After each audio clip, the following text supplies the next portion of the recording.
si Inday at Repacol para sa Cremo. Gagawin ko ang lahat, sir.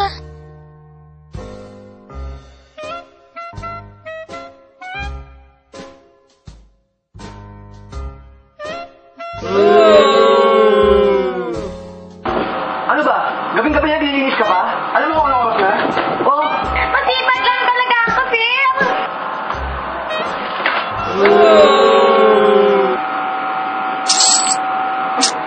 Sir, gagawin ko lahat. Bigay mo lang, sir.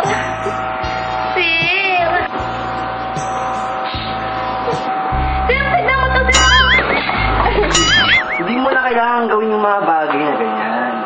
Manghingi ka lang ng maayos. Pege, Oh, ganyan ba manghingi ng maayos? Magsabi ka lang, please. please. Okay, sige.